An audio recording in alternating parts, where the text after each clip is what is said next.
Hello and welcome to UGC NET literary sphere.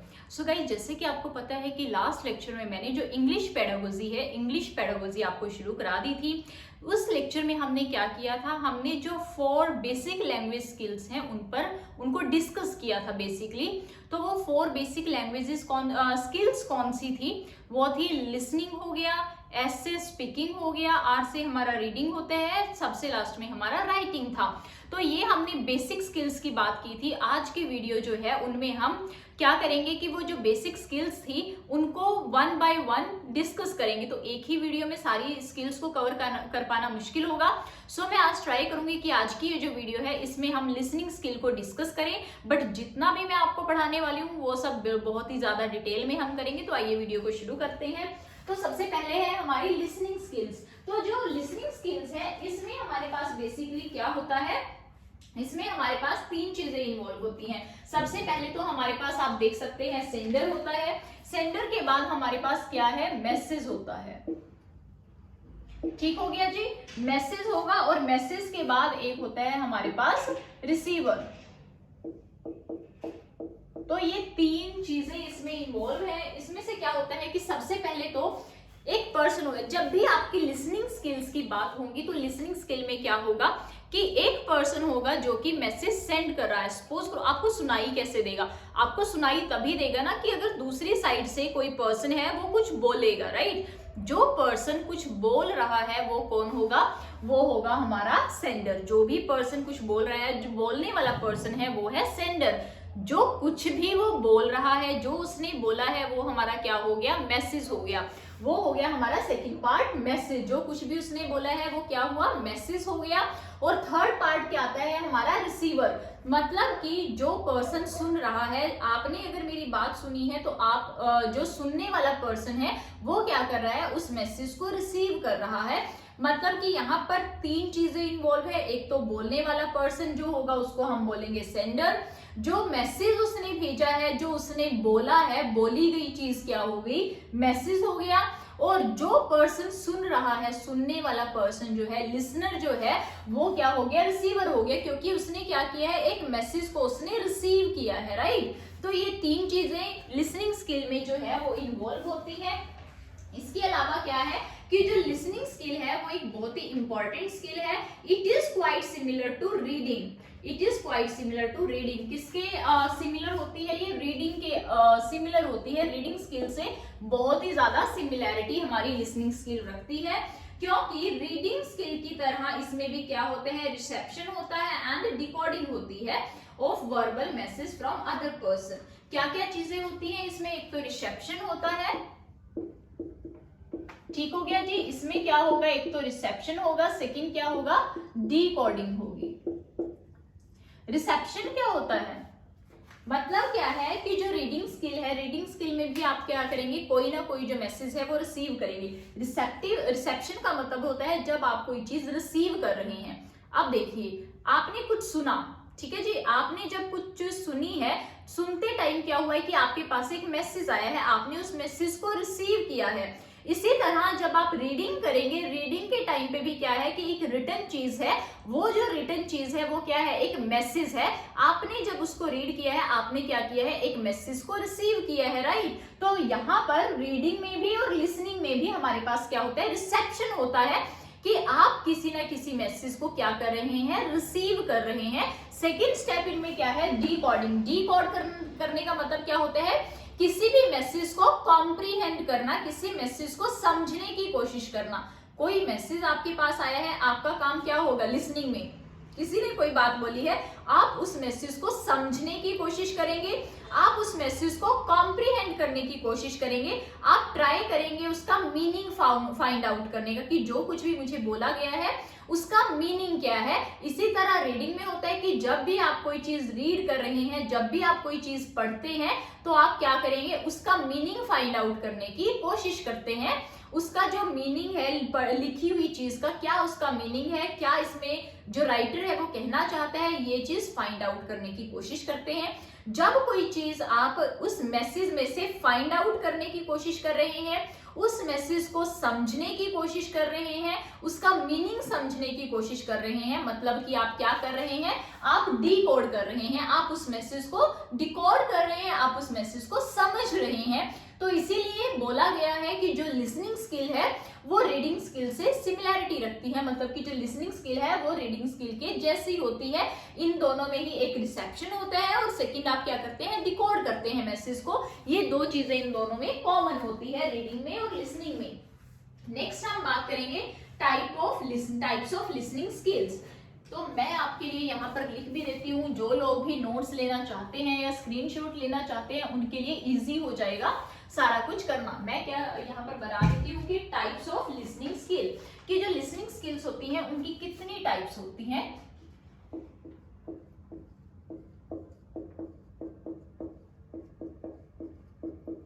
Types of listening skills. सबसे पहले हमारे पास जो टाइप होती है उसे हम बोलते हैं रिलेशनशिप लिसनिंग। क्या बोलते हैं, रिलेशनशिप।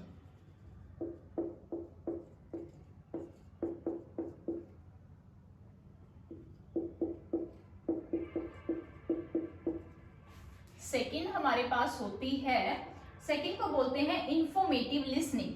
कौन सी होती है, इंफॉर्मेटिव लिसनिंग।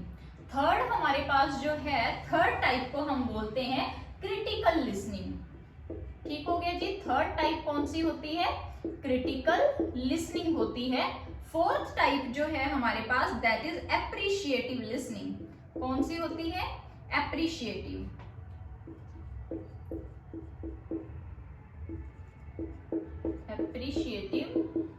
लिसनिंग। और जो लास्ट टाइप है हमारे पास दैट इज डिस्क्रिमिनेटिव। लास्ट कौन सी होती है, डिस्क्रिमिनेटिव लिसनिंग। ये 5 टाइप हमारे पास बताई गई है। सबसे पहले हमारे पास है रिलेशनशिप लिसनिंग। तो रिलेशनशिप लिसनिंग से आप क्या समझते हैं, रिलेशनशिप लिसनिंग में होता क्या है। तो जैसा कि आपको नेम से ही पता लग रहा है कि रिलेशनशिप लिसनिंग है। रिलेशनशिप में क्या होता है, सपोज करिए कि आप किसी पर्सन से मिल रहे हैं। जब आप उस पर्सन से मिलते हैं तो आप उस पर्सन से बातचीत करते हैं। बातचीत करने का मेन मोटिव क्या है कि आप उस पर्सन के साथ अच्छे रिलेशन स्थापित कर सके। आप उस पर्सन के साथ, जब भी हम किसी पर्सन से इस पर्पस से बात करते हैं ताकि उसके साथ अच्छे रिलेशनशिप कायम किए जा सके, उसके साथ अच्छे रिलेशनशिप बनाए जा सके, किसी पर्सन को समझा जा सके, उस टाइप की जो लिसनिंग होती है उसे हम कहते हैं रिलेशनशिप लिसनिंग। मतलब क्या होता है कि समटाइम्स क्या होता है कि जब आप किसी से बात कर रहे होते हैं, मोस्ट ऑफ द टाइम क्या करते हैं, आप सुनते हैं ताकि आप सामने वाले को अच्छे से समझ सकें। जब आप सामने वाले को अच्छे से समझने की कोशिश कर रहे हैं, आप पता करने की कोशिश कर रहे हैं कि सामने वाला पर्सन जो है वो कैसा है, क्या चाहता है, उसे क्या पसंद है, उसे क्या नापसंद है, इन सब चीजों को सुनते हैं, तो वहां पर आप क्या करें, एक अलग ही रिलेशनशिप बनाने की कोशिश करते हैं। एक जो अपना रिलेशन है आप लोगों का, उस रिलेशन को आप स्ट्रॉन्ग करने की कोशिश करते हैं। तो इस तरह की जो लिसनिंग होती है, जो कि आप अपना रिलेशनशिप बनाने के लिए करते हैं, किसी पर्सन से अपने रिलेशन को मजबूत करने के लिए या अपने रिलेशनशिप को आगे बढ़ाने के लिए जो लिसनिंग होती है, उस तरह की लिसनिंग को हम कहते हैं रिलेशनशिप लिसनिंग। सेकेंड टाइप जो है हमारे पास दैट इज इंफॉर्मेटिव लिसनिंग। ठीक हो गया जी। सेकेंड टाइप कौन सी है, सेकेंड टाइप है informative listening. It is named to the situation where the listener's primary concern is to understand the message। मतलब क्या है, इस टाइप में जो इंफॉर्मेटिव लिसनिंग है, इसमें हमारा जो मेन कंसर्न होता है वो क्या होता है कि जो भी आपके पास मैसेज आया है, जो भी इंफॉर्मेशन आपके पास आई है, आप उस इंफॉर्मेशन को फाइंड आउट करने की कोशिश कर रहे हैं। सामने वाला पर्सन, इंफॉर्मेटिव लिसनिंग से ही पता लग जाता है कि जो सामने से मैसेज आया है, जब आप उस इंफॉर्मेशन को डिकोड कर रहे हैं, उस इंफॉर्मेशन को फाइंड आउट करने की कोशिश कर रहे हैं, आप देखना चाहते हैं कि जो सामने वाला पर्सन है उसने आपको क्या मैसेज भेजा है। इसमें बेसिकली क्या होता है, सिर्फ मैसेज को आप डिकोड नहीं करेंगे, आप सामने वाले ने जो इंफॉर्मेशन भेजी है उस इंफॉर्मेशन को अंडरस्टैंड करने की कोशिश करते हैं। जब भी आप किसी पर्सन को सिर्फ इसलिए सुनते हैं कि आपको कोई इंफॉर्मेशन मिल सके। अब मैं आपको बता देती हूँ इंफॉर्मेटिव लिसनिंग, जैसे कि आप कभी भी रेलवे स्टेशन पे जाएंगे, रेलवे स्टेशन पर क्या होता है कि अनाउंसमेंट होती रहती है। क्या होता है, अनाउंसमेंट होती है कि ये वाली जो ट्रेन है ये इस टाइम पे आने वाली है, इस टाइम ये जो ट्रेन है ये डिले हो गई है। वो जो भी अनाउंसमेंट होती है उसको आप क्या करते हैं, उसको आप ध्यान से सुन रहे हैं, ठीक है ना, उसको आप क्या करते हैं, ध्यान से सुनते हैं। तो वहां पर आपका मेन मोटिव ये नहीं है कि आप किसी से रिलेशनशिप बनाने की कोशिश कर रहे हैं, वहां पर आपका मेन मोटिव ये नहीं है कि आपको किसी से अच्छे संबंध बनाने हैं, या फिर आपका किसी चीज को अप्रिशिएट करने के लिए, अपना टाइम पास करने के लिए कुछ सुन रहे हैं। वहां पर आपका मेन मोटिव क्या होता है कि जो भी इंफॉर्मेशन सामने से पास की जा रही है आप उस इंफॉर्मेशन को अच्छे से समझे। आपका मेन मोटिव होता है वो इंफॉर्मेशन गैदर करना जो सामने से आपको भेजी जा रही है। जो भी अनाउंसमेंट वहां पर हो रही है उस अनाउंसमेंट में जो इंफॉर्मेशन है कि आपकी ट्रेन कितने बजे आ रही है, वो जो इंफॉर्मेशन आप गैदर कर रहे हैं, आप सिर्फ उस इंफॉर्मेशन को कैच करने के लिए, वो चीज पता करने के लिए जब कोई चीज सुनते हैं, उस तरह की जो लिसनिंग होती है उसको हम बोलते हैं इंफॉर्मेटिव लिसनिंग। आई होप आपको ये जो पॉइंट है वो क्लियर हो गया होगा, राइट। थर्ड पॉइंट है हमारा क्रिटिकल लिसनिंग। थर्ड पॉइंट हमारे पास क्या है, क्रिटिकल लिसनिंग है। तो क्रिटिकल लिसनिंग में बेसिकली क्या होता है, मैं आपको रीड भी करके दिखा देती हूँ। The ability to listen critically, इसमें क्या होता है, आपकी उस एबिलिटी पे काम किया जाता है जिसमें आप क्रिटिकली किसी चीज को लिसन करने की कोशिश करते हैं, सुनने की कोशिश करते हैं। It go beyond simply hearing, it involves actively analysing and evaluation of content, context and message to understand speaker's intent, key point, assess the validity of argument and make a decision। मतलब क्या होता है critical listening का, कि critical listening में हमेशा चीजें आएंगी कि आप किसी चीज को सुन रहे हैं, सपोज करो आप किसी चीज को सुनते हैं, सुनने का मेन मोटिव क्या होता है, आप उस पर्सन की कही हुई बातों को अच्छे से गौर से सुनते हैं, उसको आप एनालाइज करते हैं कि ये जो पर्सन बोल रहा है वो सही बोल रहा है कि नहीं बोल रहा है, जो उसने बातें कही हैं वो फायदेमंद हैं कि नहीं है। जब आप किसी चीज को क्रिटिकली कान खोलकर एक्टिवली सुन रहे होते हो और क्या करेंगे, आप उसको साथ साथ एनालाइज कर रहे हो कि जो भी चीजें कही जा रही हैं वो सही कही जा रही हैं। सपोज करो आप एक न्यूट्रल पर्सन हो, आप किसी पर्सन को, सामने वाले को सुनते हो, उसको देखते हो कि ये पर्सन की थॉट प्रोसेस क्या है, किस तरह की ये बातें करता है, क्या इसकी कही हुई बातें आगे मेरे काम आएंगी कि नहीं आएंगी। तो वो सारी चीजें आप क्या कर रहे हो, एनालाइज कर रहे हो। उन सब चीजों को एनालाइज करने के बाद आप क्या करेंगे, एक बार उनको चेक आउट करते हैं, उनको देखते हैं कि जो भी बातें कही गई है वो सही कही गई है नहीं, उसके बाद आप अपना डिसीजन बनाते हो। अब मैं आपको छोटा सा अगर एग्जांपल दूं तो जैसे लीडर होते हैं ना, वो क्या करते हैं, स्पीच देते हैं, स्पीच में वो बहुत सारी बातें बोलते होते हैं, आप क्या कर रहे हो, उनको ध्यान से सुन रहे हो, आप उनकी कही हुई बातों को ध्यान से सुनते हो। जब आप ध्यान से सुन रहे हो, आप वहां पर क्या कर रहे हो, उसको क्रिटिकली एनालाइज कर रहे हो, उसको देख रहे हो कि जो भी बातें ये बोल रहा है वो सही बोल रहा है कि नहीं, जो चीजें इसने कही है वो कितनी बेनिफिशियल है हम लोगों के लिए। उसके बाद क्या करेंगे, आप पूरा स्पीच सुनेंगे, उसके बाद आपकी एक अवधारणा बन जाती है, आपका एक माइंड सेट हो जाता है उस पर्सन के लिए। जब आप किसी भी चीज को इसलिए सुनते हो ताकि आप किसी भी चीज के ड्रॉबैक्स पता कर सको, किसी चीज के बेनिफिट पता कर सको, और उसके बेसिस पे बाद में आप कोई कंक्लूजन देते हैं, बाद में अपना एक बाद में अपना एक माइंड सेट कर लेते हो, बाद में अपना डिसीजन देते हो। इस तरह की जो लिसनिंग होगी वो होगी क्रिटिकल लिसनिंग। उस तरह की लिसनिंग को हम क्या बोलते हैं, क्रिटिकल लिसनिंग बोलते हैं। कि आप जब किसी चीज को ध्यान से सुनते हो, उसमें क्या अच्छी चीजें हैं, क्या बुरी चीजें हैं, उन चीजों को फाइंड आउट करते हैं और उसके बेसिस पे आप अपना निर्णय बनाते हैं, उसके बेसिस पे आप अपना डिसीजन बनाते हैं। इस तरह की जो लिसनिंग होगी वो कौन सी लिसनिंग होगी, क्रिटिकल लिसनिंग होगी। इसके बाद है हमारे पास एप्रिशिएटिव लिसनिंग। नेक्स्ट है एप्रिशिएटिव लिसनिंग। तो एप्रिशिएटिव लिसनिंग में क्या होता है, एप्रिशिएट क्या करना, एप्रिशिएट का मतलब क्या होता है, किसी चीज की प्रेज करना, किसी चीज की प्रशंसा करना। अब आप बोलेंगे कि ऐसी कौन सी चीज होती है जो आप किसी की प्रेज करने के लिए, अप्रिशिएट करने के लिए सुनते हैं। तो इस तरह की जो लिसनिंग होती है उसमें क्या आते हैं, आपके सॉन्ग्स वगैरह आ जाते हैं, जैसे कि सॉन्ग्स हो गए, है ना, पोएट्री हो गई, सॉन्ग्स हो गए, पोएट्री हो गई, ये चीजें ऐसी हैं जिनको आप अप्रिशिएट करने के लिए सुनते हैं। जब भी आपका मूड ऑफ होता है, जब भी आप फ्री बैठे होते हैं, तो उस टाइम पर आप क्या करते हैं, गाने सुनते हैं। है तो वो भी लिसनिंग है ना, आप गाने सुन रहे हैं, वो भी एक प्रकार की लिसनिंग है, बट उसमें आप क्या कर रहे हैं, वो लिसनिंग क्यों की जा रही है, ताकि आप इंजॉय कर सके, ताकि आप गानों को अप्रिशिएट कर सके, ताकि आप अपना अच्छा टाइम स्पेंड कर सके। इसी तरह कुछ लोग होते हैं जिनको पोइट्री अच्छी लगती है, वो लोग पोइट्री सुनते हैं। कुछ लोग होते हैं जिनको गजल अच्छी लगती है, वो गजल सुनते हैं, है ना। कुछ लोग होते हैं जिनको शेर व शायरी अच्छी लगती है, वो क्या करते हैं, वो शेर व शायरी को सुनते हैं। तो वो जो लिसनिंग होती है, जो आपको एंटरटेन करती है, जिसको सुनकर आपको मजा आता है, जिसको आप अपने लेजर टाइम में, जिसको आप अपने फ्री टाइम में सुनना पसंद करते हैं, उस तरह की जो लिसनिंग होती है वो होती है आपकी एप्रिशिएटिव लिसनिंग।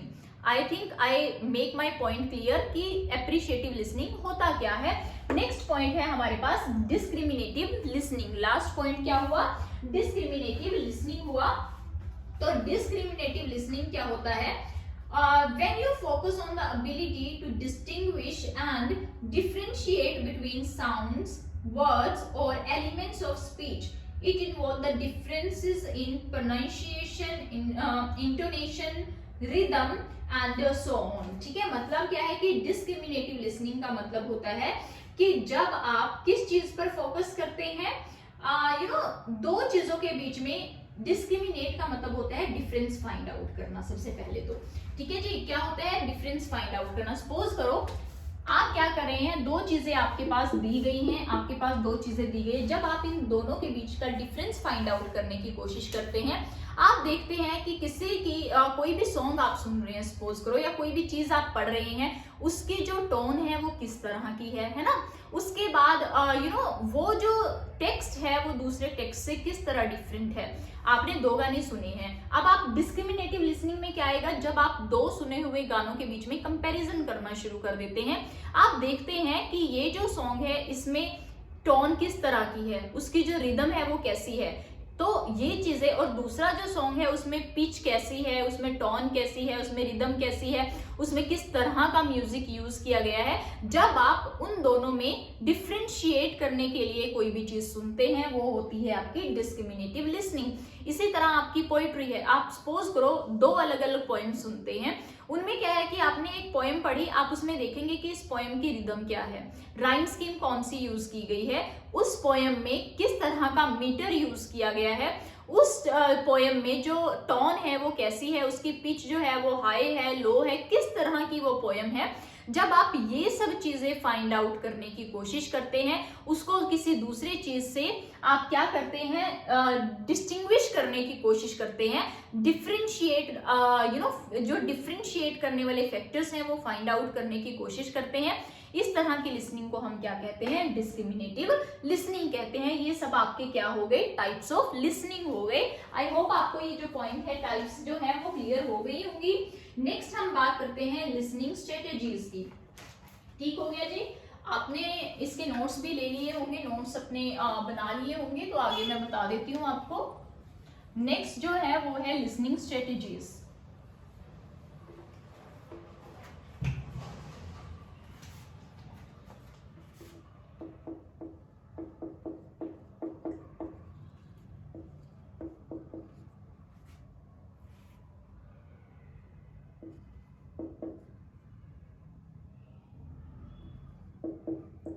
ठीक हो गया जी, ये है आपकी लिसनिंग स्ट्रेटेजीज।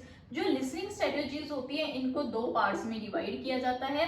एक तो होती है हमारी टॉप डाउन अप्रोच, और सेकंड हमारे पास होती है बॉटम अप। ठीक हो गया, सेकंड क्या होती है, बॉटम अप अप्रोच। तो यहां पर क्या होता है, जब हम टॉप डाउन अप्रोच की बात करते हैं, टॉप डाउन अप्रोच में क्या होता है कि आप किसी चीज के टॉप पर हैं, सबसे ऊपर लेवल पर हैं। मतलब क्या है कि आपकी जो सिचुएशन है वो कैसी है कि आपको कोई भी लैंग्वेज है उस पर अच्छे से आपकी पकड़ है, ठीक है जी, आपकी किसी लैंग्वेज पर बहुत अच्छी पकड़ है तो आप क्या करेंगे, सबसे पहले पूरी की पूरी स्टोरी पढ़ेंगे। ठीक है जी, इसमें क्या आएगा, सबसे पहले आप क्या करेंगे, पूरी की पूरी स्टोरी पढ़ेंगे। पूरी स्टोरी पढ़ने के बाद आप क्या करेंगे, उस स्टोरी में जो लाइंस हैं, जो अलग अलग सेंटेंसेस हैं, उन सेंटेंसेस को फाइंड आउट करोगे। उसके बाद आप क्या फाइंड आउट करोगे, सेंटेंसेस। ठीक हो गया जी, सेंटेंसेस फाइंड आउट करोगे। फिर उन सेंटेंसेस में आप फ्रेजेस देखोगे कि कौन कौन से फ्रेज यूज किए गए हैं। जब आप फ्रेजेस देखेंगे उसके बाद आप वर्ड्स पर फोकस करते हैं, कौन कौन से वर्ड्स यूज किए गए हैं। ये होती है हमारी टॉप डाउन अप्रोच। इसमें हम और इसको किस तरह से समझने की कोशिश करते हैं। टॉप डाउन अप्रोच में क्या होता है कि आपको कोई भी जो लैंग्वेज है, जो भी चीज आप पढ़ रहे हैं, उस चीज पर आपका होल्ड अच्छा है, तो आपको क्या है, उस चीज के बारे में, जो टॉपिक आप पढ़ रहे हैं उस टॉपिक के बारे में आपको बैकग्राउंड नॉलेज है। आपने पहले भी उससे रिलेटेड चीजें पढ़ी हुई हैं, राइट, आपने पहले भी वैसी चीजें पढ़ी हैं। आपका जो कल्चरल बैकग्राउंड है, जो आपके एक्सपीरियंसेस हैं, वो आपके पहले ही उस चीज को लेकर स्ट्रांग है। आपने पहले जो चीजें पढ़ी हैं, आप क्या करेंगे, किसी स्टोरी को पढ़ेंगे आप अपने, बिकॉज आपके जो कल्चरल बैकग्राउंड है, जो भी आपके प्रीवियस एक्सपीरियंसेस है, उनके बेस पर वो जो स्टोरी है आपको इजिली समझ आ जाएगी। ठीक है, आप डायरेक्ट स्टोरी पढ़ेंगे, वहां पर जाकर डायरेक्ट स्टोरी पढ़ के आपको उसका मीनिंग पता चल जाएगा। उसके बाद आपने कभी कभी देखा भी होगा कि जब आप किसी लैंग्वेज में बहुत ज्यादा स्किल्ड होते हैं, जब आपको कोई लैंग्वेज अच्छे से आती है, आप क्या करते हैं, कोई भी पेज आपके सामने लिखा हुआ, एक स्टोरी लिखी हुई, आप डायरेक्टली वो स्टोरी रीड करेंगे। स्टोरी रीड करते हुए सम टाइम क्या होता है कि आप सेंटेंसेस पर ध्यान ही नहीं देते कि एक सेंटेंस कहाँ खत्म हुआ, दूसरी लाइन कहाँ से शुरू हो रही है, तीसरी लाइन कहाँ से शुरू हो रही है। वो चीजों को हम अनदेखा कर देते हैं फर्स्ट गो में। तो उसमें ये जो हमारी इस तरह की है वो टॉप डाउन अप्रोच होती है, जहां पर आप पूरी स्टोरी पढ़ेंगे, फिर आप देखेंगे कि इसमें सेंटेंसेस कितने हैं, कितनी लाइंस हैं, उनके बाद आप मेन फ्रेजेस कौन कौन से यूज किए गए हैं, फिर आप उन फ्रेजेस को पकड़ते हैं। लास्ट में आप देखेंगे कि जो वर्ड्स हैं वो किस तरह के वर्ड्स यूज किए गए हैं, उन चीजों को आप बाद में आते हैं, मतलब ऊपर से आप नीचे की तरफ आ रहे हैं। पहले आप स्टोरी समझेंगे, उसके बाद उसको छोटे छोटे टुकड़ों में डिवाइड कर कर आप पढ़ेंगे। ये हमारी हो गई टॉप डाउन अप्रोच। सेकंड है हमारे पास बॉटम अप अप्रोच। तो नाम से ही बिल्कुल क्लियर हो रहा है, बॉटम से लेकर आप जब धीरे धीरे अप जाना शुरू करते हैं, बिल्कुल नीचे से जब आप ऊपर के लेवल तक जाते हैं, वो हो गई आपकी बॉटम अप अप्रोच। तो इसमें आप क्या करेंगे, सबसे पहले आप क्या करते हैं, लेटर्स देखते हैं। सबसे पहले आप लेटर्स, अल्फाबेट सीखते हैं, उसके बाद आप उन अल्फाबेट्स को वर्ड्स में जोड़ना शुरू कर देते हैं। फिर आप क्या करते हैं, फ्रेजेस देखते हैं। क्या देखेंगे, फ्रेजेस। उसके बाद आप क्या करेंगे, सेंटेंसेस देखते हैं। उसके बाद जाकर आप पूरी की पूरी जो स्टोरी है वो पढ़ते हैं। ये आपका हो गया बॉटम अप अप्रोच। मतलब क्या है कि जब आप किसी लैंग्वेज को सीखते हैं, बॉटम अप अप्रोच में क्या होता है, सबसे पहले आप लेटर्स पढ़ना सीखते हैं। जब आपको लेटर्स अच्छे से आ जाते हैं, उसके बाद आप एक एक वर्ड जोड़ना, किस तरह से दो लेटर से मिलकर एक वर्ड बनता है, आप उन वर्ड्स को सीखते हैं। जब आपकी वर्ड्स पे पकड़ हो जाती है, फिर आप क्या करते हैं, उनको छोटे छोटे फ्रेजेस में बनाते हैं और उन फ्रेजेस को आप पढ़ते हैं, उन फ्रेजेस का मीनिंग फाइंड आउट करने की कोशिश करते हैं। उसके बाद उन फ्रेजेस से धीरे धीरे आप सेंटेंस बनाना सीखते हैं। जो सेंटेंस है, आप उन सेंटेंसेस को जब पढ़ना सीख जाते हैं, उन सेंटेंसेस का मीनिंग समझना शुरू कर देते हैं। फिर आप क्या करते हैं, एक सेंटेंस के साथ दूसरा सेंटेंस जोड़ा, तीसरा जोड़ा, चौथा जोड़ा, इस तरह से आप एक पूरी स्टोरी लिखेंगे और उस स्टोरी को आप क्या करेंगे, रीड करेंगे। जब आप उस स्टोरी को सुनेंगे, पूरी की पूरी स्टोरी को, वहां से आपकी जो है वो कौन सी अप्रोच निकल कर सामने आती है, बॉटम अप अप्रोच। मतलब कि आप छोटे से शुरू करते हैं और फिर आप पूरी स्टोरी की तरफ जाते हैं। पहले आप वर्ड्स के मीनिंग फाइंड आउट करेंगे। जो भी स्टोरी आप सुन रहे हैं उसमें एक एक वर्ड का मतलब क्या है, आप उन वर्ड्स के, जब भी आप सपोज करो, काफी सारे लोग ऐसे होंगे जिनका इंग्लिश लैंग्वेज पर अच्छा होल्ड नहीं है, तो जब भी आप कोई चीज सुनेंगे इंग्लिश में, उसमें वर्ड्स जो भी बोले जा रहे हैं, आप उन वर्ड्स के मीनिंग फाइंड आउट करते हैं। जब तक आपको वर्ड्स के मीनिंग नहीं पता चलेंगे, आपको वो चीज समझ आ ही नहीं सकती ना। तो आप क्या करेंगे, पहले वर्ड्स का मीनिंग फाइंड आउट करेंगे कि इस पर्टिकुलर वर्ड का क्या मतलब है, दूसरे वर्ड का क्या मतलब है, तीसरे वर्ड का क्या मतलब है। जब आप वर्ड्स के मीनिंग पता कर लेते हैं, फिर आप देखते हैं कि छोटे छोटे जो फ्रेजेस दिए गए हैं उन फ्रेजेस का क्या मतलब है, फिर आप पूरे सेंटेंस का मीनिंग पता करने की कोशिश करते हैं और लास्ट में जाकर आप पूरी की पूरी जो स्टोरी है वो रीड कर पाते हैं। तो जब आप इस तरीके से नीचे से ऊपर की तरफ जाना शुरू कर देते हैं, उस अप्रोच को हम बोलते हैं बॉटम अप अप्रोच। तो ये दो तरह की स्ट्रेटेजीज होती हैं लिसनिंग स्किल्स में जो कि आप फॉलो करते हैं। I hope I make my point clear, आपको समझ आ गया होगा। इसके बाद क्या होता है लिसनिंग स्किल्स में, प्रिंसिपल ऑफ लिसनिंग, ठीक है जी। इसके बाद 3 प्रिंसिपल्स बताए गए हैं लिसनिंग के, वो भी मैं आपके लिए लिख देती हूँ। मैं अपनी तरफ से कोशिश कर रही हूँ कि जितना भी मैं आपको प्रोवाइड कर सकूँ वो सारा आपको बहुत ज्यादा डिटेल में मिले। हो सकता है कि हमें ज्यादा लेक्चर्स रिकॉर्ड करने पड़े, बट फायदा तभी होगा अगर आप उन चीजों को डिटेल में पढ़ेंगे और आपके जो पॉइंट्स है वो अच्छे से क्लियर होंगे।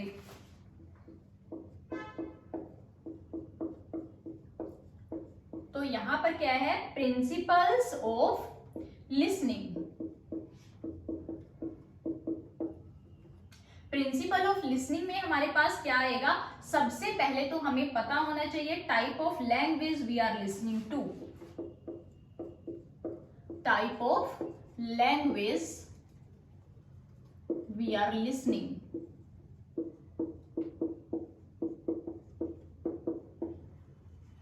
सेकेंड क्या इंपॉर्टेंट है इसमें, आर टास्क और पर्पस इन लिसनिंग।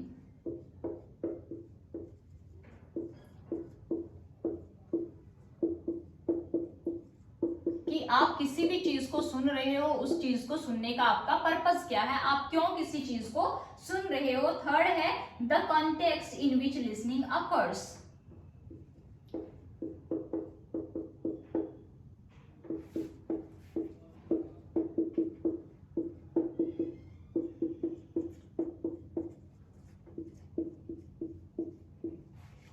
ठीक हो गया जी, ये 3 तरह के प्रिंसिपल्स हैं हमारे पास। इसके अलावा इंपॉर्टेंस ऑफ लिसनिंग आएगा, वो मैं बाद में बता देती हूँ, पहले मैं ये पॉइंट आपको क्लियर कर देती हूँ। तो इनमें क्या है, प्रिंसिपल ऑफ लिसनिंग है, 3 तरह के प्रिंसिपल्स हैं, 3 तरह के रूल्स हैं, 3 तरह की चीजें आपको कोई भी चीज आप सुनते हो वो पता होनी चाहिए। सबसे पहले है type of language we are listening, कि आपको ये पता होना जरूरी है कि जो आप सुन रहे हो वो किस लैंग्वेज में सुन रहे हो, किस तरह की लैंग्वेज है जो आप सुन रहे हैं। ठीक है, तो सबसे पहले तो यही जरूरी है, आपको लैंग्वेज का पता होना चाहिए कि what kind of language you people are listening. Second क्या है, आर पर्पस, की जो चीजें भी आप सुन रहे हो उन चीजों को सुनने का आपका पर्पस क्या है। किसी भी चीज को जब आप सुनते हो, हर एक चीज के पीछे अलग अलग पर्पसेस होते हैं। जैसे कि पीछे हमने किया था कि कुछ चीजें आप इसलिए सुनते हो ताकि आप अपने रिलेशन अच्छे कर सको, कुछ चीजें आप इसलिए सुनते हो ताकि आपको इंफॉर्मेशन गैदर करनी है, इंफॉर्मेशन गैदर करने के लिए सुनते हो। थर्ड हमने क्या किया था कि कुछ चीजें आप इसलिए सुनते हो, जैसे कि म्यूजिक है, ताकि आप अपना टाइम अच्छा स्पेंड कर सको, आप किसी चीज को अप्रिशिएट कर सको। और कुछ चीजें आप इसलिए सुनते हो ताकि आप 2 चीजों में डिफरेंस फाइंड आउट कर सको, या फिर आप इसलिए सुनते हैं कि आप किसी चीज को क्रिटिकली एनालिसिस कर सको। जो भी सामने से चीजें बोली जा रही हैं, आप उस चीज को सुनेंगे, उस चीज को अच्छे से समझेंगे, उसके बाद अपना डिसीजन देंगे। तो यही चीज मैं बता रही हूं कि जब भी आप कोई चीज सुनते हैं, आपको अपना पर्पस पता होना चाहिए कि जो चीज भी आप सुन रहे हैं उसका मेन पर्पस क्या है, या वो आप क्यों सुन रहे हैं। लास्ट पॉइंट है हमारा कॉन्टेक्स्ट इन विच लिसनिंग अकर, मतलब कि आपको कॉन्टेक्स्ट पता होना जरूरी है। जब भी आप कोई चीज सुन रहे हैं, आपको पता होना चाहिए कि ये जो टाइप है, जो भी आप सुन रहे हैं, वो किस कॉन्टेक्स्ट में आप सुन रहे हैं, उसका टॉपिक क्या है। सपोज करिए क्लास चल रही है, क्लास में अगर आप एंटर करते हैं, शुरू में आप आते हैं, आपको पता होना चाहिए कि किस चीज की क्लास चल रही है, यहाँ पर हम पढ़ क्या रहे हैं। अगर आपको कॉन्टेक्स्ट ही नहीं पता होगा, अगर आपको यही नहीं पता कि जो चीज चल रही है वो क्या चल रही है, किस टॉपिक पे चल रही है, तो आप उस चीज को समझ ही नहीं पाएंगे। कुछ बच्चे होते हैं क्लास में बीच में एंटर कर जाते हैं, जब वो बीच में एंटर करते हैं वो आकर बैठ तो जाते हैं, वो टीचर को सुनते तो हैं, पर उन्हें वो चीजें समझ नहीं आती, क्योंकि उन्हें नहीं पता होता कि जो चीज क्लास में सुन रही है उसका कॉन्टेक्स्ट क्या है, किस कॉन्टेक्स्ट में जो टीचर है वो बात कर रही है। तो इसीलिए जब भी आप कोई चीज सुनते हैं, आपको कॉन्टेक्स्ट पता होना जरूरी है, आपको नॉलेज होना जरूरी है कि जो बात भी आप सुन रहे हैं वो किस चीज के बारे में है, या उसका मेन क्या मोटिव है, किस चीज के बारे में आप सुन रहे हो, उसका टॉपिक क्या है, बेसिकली वो चीज आपको पता होनी चाहिए। तो ये 3 जो है वो किस में आते हैं, प्रिंसिपल ऑफ लिसनिंग में आएंगे। आई होप आपको क्लियर हो गया होगा। नेक्स्ट जो पॉइंट है वो है इंपॉर्टेंस ऑफ लिसनिंग। नेक्स्ट हमारे पास क्या है, इंपॉर्टेंस ऑफ लिसनिंग। मैं ये रिमूव कर देती हूँ, नेक्स्ट पॉइंट आपके लिए लिख देती हूँ यहाँ पर। नेक्स्ट है हमारे पास importance of listening.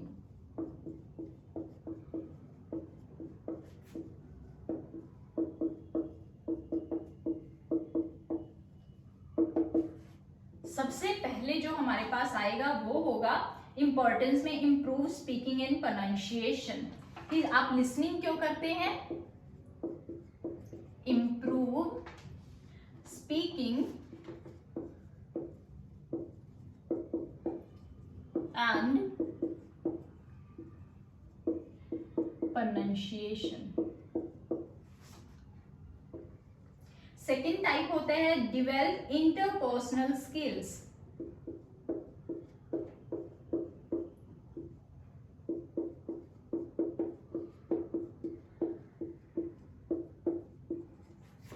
Develop interpersonal skills.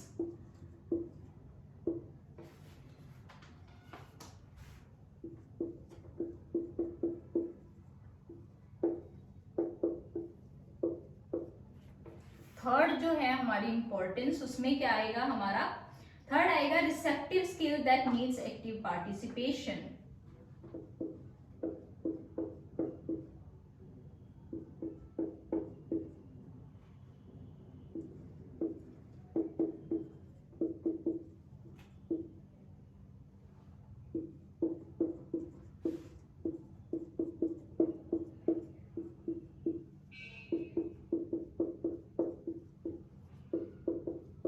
ये हो गई हमारी इंपॉर्टेंस ऑफ लिसनिंग, कि जो लिसनिंग है उसके क्या क्या इंपॉर्टेंस है, तो लिसनिंग हम बेसिकली करते क्यों है। तो सबसे पहले है इंप्रूव स्पीकिंग एंड प्रोनाउंसिएशन। जब हम आइल्स होती है, आइल्स में हमारे पास क्या होता है, लिसनिंग भी होती है, हमारे पास रीडिंग भी होती है, राइटिंग भी होती है, स्पीकिंग भी होती है। ये सारे के सारे डिफरेंट मॉड्यूल्स होते हैं। तो उसमें लिसनिंग का सबसे इंपॉर्टेंट काम क्या होता है, जब आप किसी दूसरे पर्सन को बोलते हुए सुनते हैं तो धीरे धीरे आपकी जो स्पीकिंग है वो इम्प्रूव होती है, आपकी जो प्रोनाउंसिएशन है प्रोनाउंसिएशन इम्प्रूव होती है। लिसनिंग का बेसिकली यही तो काम होता है। अब आप सपोज करें आप किसी ऐसी प्लेस पर चले जाते हैं जहां पर लोगों की जो मेन लैंग्वेज है वो है इंग्लिश। तो जब आप वहां पर जाएंगे आप देखेंगे हर रोज जो लोग हैं वो आपके चारों तरफ क्या बोल रहे हैं, इंग्लिश लैंग्वेज में बात कर रहे हैं। तो उनको सुन सुनकर आप क्या करते हैं, वो लैंग्वेज बोलना सीख जाते हैं। जब एक बच्चा भी पैदा होता है ना, तो उस टाइम पर उसके जो नियर डियर्स होते हैं, उसके जो पेरेंट्स है, उसके जो भाई बहन है, वो उसके चारों तरफ जो भी लैंग्वेज बोलते हैं वो उस लैंग्वेज को इजिली बोलना सीख लेता है। क्या करता है, उस लैंग्वेज को इजिली बोलना सीख लेता है। उसका कारण यही है कि जितना ज्यादा वो सुनेगा अपने आसपास की चीजें, वो उन चीजों को बोलना जल्दी सीखता है। तो लिसनिंग से आपकी क्या होगी, एक तो स्पीकिंग इंप्रूव होगी, सेकंड आपको जो वर्ड है उनकी प्रोनाउंसिएशन पता चलती है, आपको पता चलता है कि किसी वर्ड को किस वे में बोलना है, किस तरीके से प्रोनाउंस करना है। सेकंड क्या होता है, develop interpersonal skills. What is interpersonal skills, interpersonal skills के आगे मैंने लिखा है सोशल स्किल्स। तो सोशल स्किल्स क्या होते हैं, इंटरपर्सनल स्किल्स होती हैं कि जब हमें सोशल स्किल्स, किसी चीज से पब्लिक में जाकर पहले तो हमें बात कैसे करनी है, दूसरे लोगों से किस तरह बात की जाती है, ये भी हम लिसनिंग से सीखते हैं। जब हम लिसनिंग करते हैं, हम दूसरे लोगों को बात करते देखते हैं, वहां पर हमें पता चलता है कि सबसे पहले तो किसी पर्सन से बात करने का लहजा क्या होना चाहिए। जो हमारे पेरेंट्स हैं उनसे हमें किस तरीके से बात करनी है, जब हम पब्लिक में हैं, पब्लिक में हमारा बिहेवियर कैसा होना चाहिए, जो बात करने का ढंग है, जो बात करने की कला है, जो आर्ट है, वो आप लिसनिंग से सीखते हो। जब आप दूसरे लोगों को बात करते हुए सुनते हो तो वहां से आपको पता चलता है कि किस माहौल में, किस सिचुएशन में आपको किस तरीके से बिहेव करना है, किस सिचुएशन में आपको किस तरीके से बात करनी है। तो जो आपकी सोशल स्किल्स होती हैं, जो आपकी इंटरपर्सनल स्किल्स होती हैं, इंटरपर्सनल होता है जब दो लोगों के बीच में कोई बात होती है, जब आप किसी सेकंड पर्सन से कोई बात कर रहे हैं, वो होती है हमारी इंटरपर्सनल। तो जब आप दूसरों से बात करने के ढंग को सीखते हो, वो कैसे सीखते हो? लिसनिंग से। अब हम जब छोटे होते हैं, है ना, हमारे पेरेंट्स जो हैं, हम उनको देखते हैं कि वो कैसे किसी से बात करते हैं। तो पेरेंट्स जो होते हैं उनका हमारे ऊपर बहुत ज्यादा असर होता है। जिस तरीके से हमारे जो पेरेंट्स हैं, हम उनको देखेंगे बात करते हुए, उनको सुनेंगे बात करते हुए, किस सिचुएशन में वो किस तरह रिएक्ट करते हैं, हम भी तो वही चीजें सीखते हैं ना। तो हम भी जाके आगे वही चीजें बिहेव करते हैं, वो स्किल्स हम में आ जाती हैं। तो इंटरपर्सनल स्किल्स जो है, जो हमारी सोशल स्किल्स हैं, वो भी किससे इंप्रूव होती हैं? लिसनिंग से इंप्रूव होती हैं। थर्ड पॉइंट हमारा क्या है? Receptive skills. जो लिसनिंग है, लिसनिंग से हमारी रिसेप्टिव स्किल जो है वो क्या होती है? इंप्रूव होती हैं।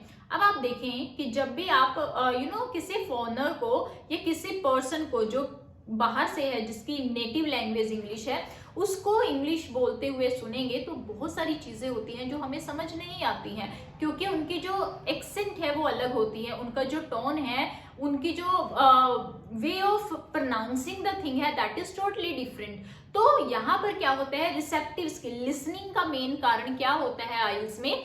कि आप चीजों को रिसेप्टिव, की जो भी सामने से मैसेज आ रहा है, उस मैसेज को आप अच्छे से रिसीव कर पाएं। जब चीजें जो हैं आप लिसनिंग करते हैं, मैंने जैसा कि अभी आपको बताया था कि शुरू में क्या होता है कि हमें जो लिसनिंग है वो लिसनिंग करते टाइम जो भी सामने से इंफॉर्मेशन दी जा रही है, हम उस चीज को समझ ही नहीं पाते हैं। बट जब आप थोड़े लंबे टाइम के लिए हर रोज लिसनिंग करना शुरू कर देते हैं, कोई चीज सुनना शुरू कर देते हैं, तो उससे क्या होता है? धीरे धीरे आपकी जो रिसेप्टिव स्किल है वो इंप्रूव होती है। रिसेप्टिव स्किल मतलब कि सुनने की जो क्षमता है, सुनकर किसी चीज को समझने की जो क्षमता है, वो आपकी डे बाय डे क्या होती है? इंप्रूव होती है। तो इसलिए हम बोलते हैं कि लिसनिंग से क्या होती है? हमारी रिसेप्टिव स्किल इंप्रूव होती है। किसी चीज को सुनने की क्षमता हमें आती है, और उस चीज को सुनकर उसका क्या मीनिंग है, वो मीनिंग फाइंड आउट हम कर सकते हैं। वो मीनिंग को कॉम्प्रीहेंड करने की या फिर मीनिंग फाइंड आउट करने की जो एबिलिटी हम में क्रिएट होती है, वो भी किससे होती है? लिसनिंग से होती है। सो ये 3 रीजंस बताए गए हैं कि लिसनिंग जो है वो इम्पोर्टेंट क्यों है। ये हमारे हो गए इंपॉर्टेंस की, लिसनिंग की जरूरत क्यों पड़ती है। अब हम बात करते हैं बैरियर्स पे, प्रॉब्लम्स की, कि लिसनिंग के टाइम पर कौन कौन से बैरियर्स जो हैं, कौन कौन सी जो प्रॉब्लम्स हैं हमें फेस करनी पड़ती हैं, उस चीज की हम बात कर लेते हैं। सबसे पहले जो बैरियर है हमारा वो क्या है? पहले मैं लिख देती हूँ। बैरियर्स या फिर प्रॉब्लम्स। सबसे पहला जो बैरियर होगा वो होगा हमारा uncertain comprehension. Uncertain comprehension. Second है हमारे पास speed of speech.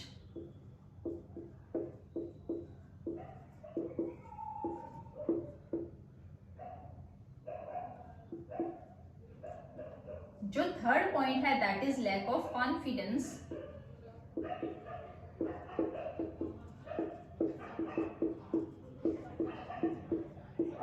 To ask for repetition.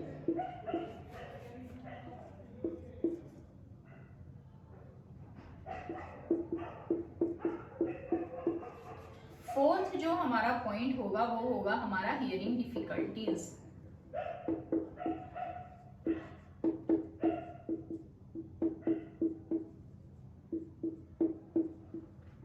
और जो लास्ट पॉइंट है दैट इज लैंग्वेज डिफरेंसेस।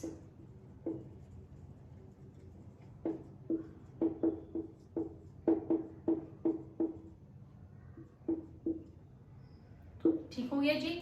ये 5 जो है वो बैरियर का काम करते हैं। मैं आपको 1 बाय 1 एक्सप्लेन कर देती हूँ। Uncertain comprehension. कॉम्प्रिहेंशन होता है किसी चीज को अंडरस्टैंड करना। जो भी मैसेज आया है, जब आप उसको कॉम्प्रिहेंड करते हैं, आप उसका मीनिंग फाइंड आउट करने की कोशिश करते हैं। अनसर्टेन का मतलब होता है अनिश्चित।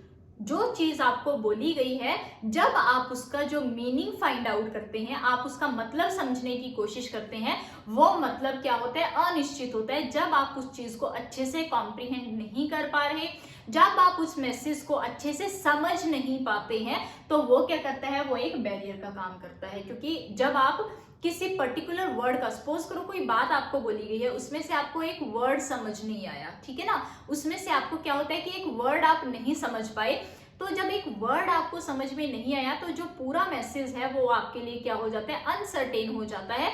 आइडिया आपको लग जाएगा कि क्या बोला गया है, पर एग्जैक्ट इंफॉर्मेशन आपके पास नहीं होती है। तो वहां से जो अनसर्टेन कॉम्प्रिहेंशन होती है, जो अनिश्चित मीनिंग फाइंड आउट आपने किया है, जो मीनिंग आप सही से डिकोड नहीं कर पाए हैं, ये क्या करता है, ये लिसनिंग में एक बैरियर का काम करेगा, लिसनिंग स्किल्स में एक बैरियर का काम करेगा। नेक्स्ट है स्पीड ऑफ स्पीच। कोई भी पर्सन कुछ बोल रहा है, उसकी जो स्पीड है वो बहुत ज्यादा है, और स्पीड ज्यादा होने की वजह से जब आप उस मैसेज को नहीं समझ पा रहे हैं, आप नहीं समझ पा रहे हैं कि सामने से जो पर्सन है वो क्या बोल रहा है, तो वो जो स्पीड है वो भी क्या करेगी, एक बैरियर का काम करेगी, वो भी आपके लिए प्रॉब्लम क्रिएट करेगी। आप जो मैसेज है उसको अच्छे से नहीं समझ पाएंगे क्योंकि वो जो चीज है वो बहुत ज्यादा स्पीड में बोली गई है। थर्ड क्या है, lack of confidence to ask for repetition.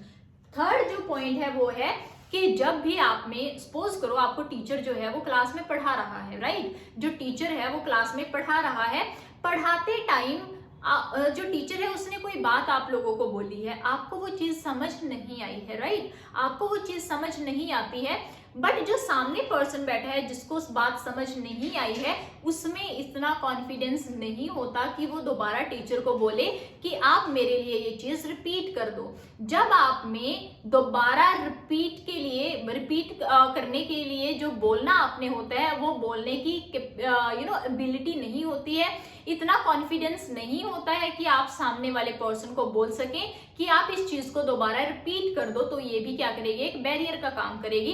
क्योंकि जब तक वो पर्सन दोबारा रिपीट नहीं करेगा आपको वो चीज समझ नहीं आएगी, और जो चीज आपको समझ नहीं आई है वो क्या है, एक प्रॉब्लम क्रिएट करेगा, वो एक बैरियर का काम करेगा, राइट। नेक्स्ट पॉइंट है हियरिंग डिफिकल्टीज। कुछ लोग ऐसे होते हैं जिनको सुनने की प्रॉब्लम होती है, कुछ लोग होते हैं जिनको कम सुनाई देता है, जिनको बिल्कुल भी सुनाई नहीं देता है, वो भी क्या है, लिसनिंग स्किल में एक बैरियर है, एक प्रॉब्लम क्रिएट करती है। नेक्स्ट क्या है, लैंग्वेज डिफरेंसेस।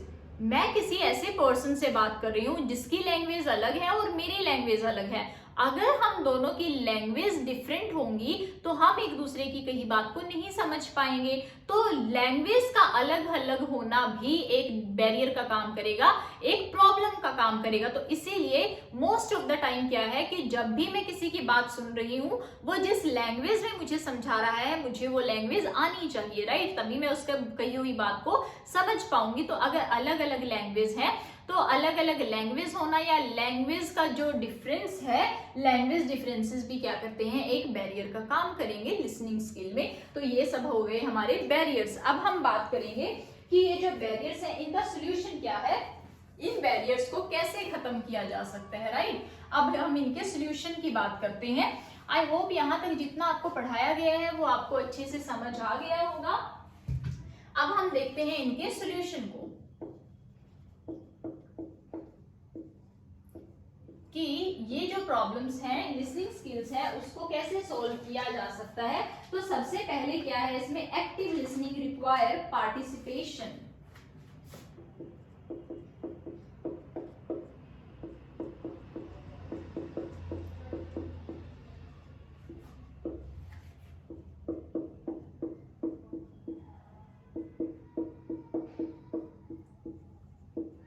आपकी पार्टिसिपेशन होनी चाहिए। सेकंड क्या है, engage yourself with sounds and words.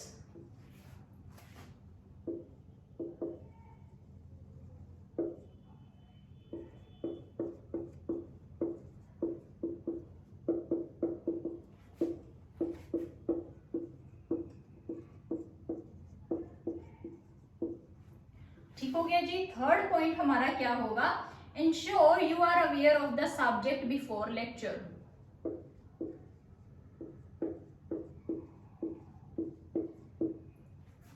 awareness of the subject before lecture।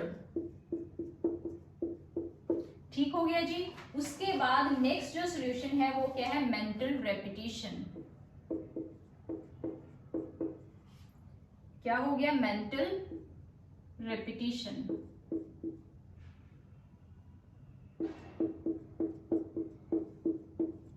Next जो हमारा पॉइंट है that is ask for clarification.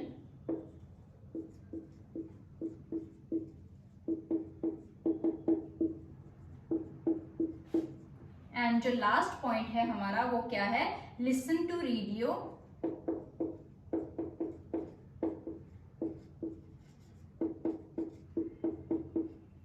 TV and other media. ये हो गया हमारा लास्ट सॉल्यूशन। तो यहाँ पर आप देख सकते हैं सॉल्यूशंस में बताए गए एक्टिव लिसनिंग रिक्वायर पार्टिसिपेशन। जब भी आप कोई चीज सुन रहे हैं, इंग्लिश लैंग्वेज जब आप सुनते हैं, इंग्लिश में आप कुछ भी चीज सुन रहे हैं तो आपको वहां पर एक्टिवली पार्टिसिपेट करने की जरूरत है। एक्टिवली पार्टिसिपेट लाइक आप अगर आराम से बैठे हुए हैं तो आप उन चीजों को नहीं समझ पाएंगे कि बोला क्या जा रहा है, राइट। आपको क्या करना होगा? आपको अपने आप को उस चीज में इन्वॉल्व करना होगा, एक्टिवली पार्टिसिपेट करना होगा कि जो भी आप बोला गया है। अगर आप किसी लैंग्वेज के लिए नए हो तो आपको ये चीज समझना जरूरी हो जाता है कि जो भी बोला जा रहा है उस वर्ड का मतलब क्या है, उस फ्रेज का मतलब क्या है, उस सेंटेंस का मतलब क्या है। जब तक आप आराम से बैठे हुए हैं आपको क्या होगा? वो मीनिंग समझ नहीं आएगा। तो जब भी आपको कोई चीज समझनी है, आपको अपनी लिसनिंग को इम्प्रूव करना है, आपको कोई नई लैंग्वेज एक्वायर करनी है, तो उस नई लैंग्वेज को एक्वायर करते टाइम आप जब सुन रहे होते हैं किसी चीज को तो आपको एक्टिवली वहां पर पार्टिसिपेट करना होगा। आपको दिए गए जो वर्ड्स हैं उनका मीनिंग समझना होगा, उनका मीनिंग फाइंड आउट करने की कोशिश करनी होगी। जब तक आप उस लिसनिंग के टाइम पर एक्टिवली पार्टिसिपेट नहीं करेंगे, आप उस चीज को ध्यान से नहीं सुनेंगे, जो मीनिंग है उसको समझने की कोशिश नहीं करेंगे, तब तक आप उस चीज को इम्प्रूव नहीं कर सकते हैं। और तब तक जो मैसेज आप तक पहुंचाया जा रहा है आप उस मैसेज को नहीं समझ पाएंगे। तो इसीलिए एक्टिव पार्टिसिपेशन बहुत इंपॉर्टेंट है। सेकंड क्या है? Engage yourself with sounds and words. Again वही चीज है कि जब भी आप कोई चीज सुनते हैं आपको क्या चीज करने की जरूरत है कि आप अपने आप को साउंड्स के साथ या जो वर्ड बोले जा रहे हैं उनके साथ आपको अपने आप को एंगेज करना होगा। आपको उन वर्ड्स का मीनिंग फाइंड आउट करने की कोशिश करनी होगी, मीनिंग समझने की कोशिश करनी होगी।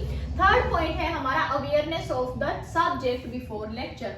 जब आप कोई चीज सुन रहे हैं तो उस चीज को सुनने से पहले आपको उस चीज का टॉपिक पता होना चाहिए कि जो चीज भी मैं सुन रहा हूं वो किस टॉपिक पर है। जैसे कि मैंने पीछे क्लासरूम का आपको एग्जांपल दिया था।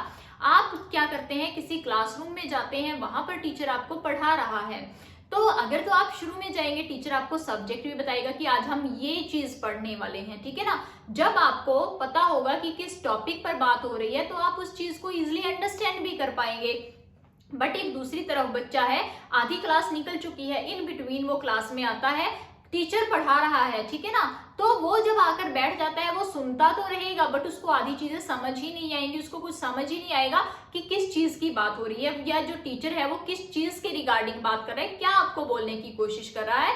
तो इसीलिए कहा गया है कि जब भी आप कोई चीज सुनते हो आपको उस चीज का टॉपिक या फिर सब्जेक्ट पता होना चाहिए कि जो ये चीज मैं सुन रहा हूं वो किस चीज के बारे में मैं सुन रहा हूं या उसका टॉपिक क्या है बेसिकली। नेक्स्ट है मेंटल रेपिटेशन। जब भी आप कोई चीज सुनते हैं आपको उसे क्या करना है, अपने माइंड में रिवाइज करना है। जब आपका एग्जाम का टाइम होता है ना, एग्जाम के टाइम पे आप क्या करते हैं कि आपने जो चीजें भी सुनी होती हैं, आपने जो चीजें भी पढ़ी होती हैं, आप उसको अपने माइंड में बार बार रिपीट करते रहते हैं, आप उन चीजों को बार बार याद करने की कोशिश करते हैं। आप खाना खा रहे हैं, खाना खाते हुए भी आपके माइंड में रेपिटेशन चल रही है, जो चीजें आपने पढ़ी है या जो चीजें आपने सुनी है। तो जो माइंड में आप बार बार चीजें रिपीट कर रहे हैं, माइंड में आपके जो रेपिटेशन चल रही है, माइंड में आप बार बार चीजों को रिवाइज कर रहे हैं, इसको हम बोलते हैं मेंटल रेपिटेशन। जब आपने कोई चीज सुनी है उस चीज में जो वर्ड्स आपने सुने हैं, उस चीज में जो स्टोरी आपने सुनी है, जब आप उसको बार बार अपने माइंड में रिपीट करते हैं उससे क्या होता है, आपकी लिसनिंग स्किल इंप्रूव होती है। जो नए वर्ड्स आपको मिले हैं उन वर्ड्स को बार बार अपने माइंड में सोचेंगे तभी तो वो चीजें आपको याद होंगी, राइट। अगर आप उन चीजों को एक बार पढ़ के छोड़ देते हैं तो आप उनको भूल जाओगे। उनको माइंड में रिपीट करना जरूरी है अगर आप कोई चीज लॉन्ग लास्टिंग रखना चाहते हो या उस चीज को अपने माइंड में सेटल करना चाहते हो। नेक्स्ट है हमारा आस्क फॉर क्लेरिफिकेशन। जब भी आपने कोई चीज सुनी है, टीचर का आप लेक्चर सुन रहे हो, आपको कोई चीज नहीं समझ आई, तो आपको वहां पर खड़े होकर क्लेरिफिकेशन मांगनी होगी। आपको पूछना होगा कि ये चीज जो आपने बोली है इसका मतलब क्या है। वो जो जब तक आप चीजें क्लैरिफाई नहीं करेंगे, आपकी जो लिसनिंग स्किल है वो इम्प्रूव नहीं होगी। आप जो मीनिंग फाइंड आउट करने की कोशिश कर रहे हैं वो चीज आप नहीं फाइंड आउट कर पाएंगे।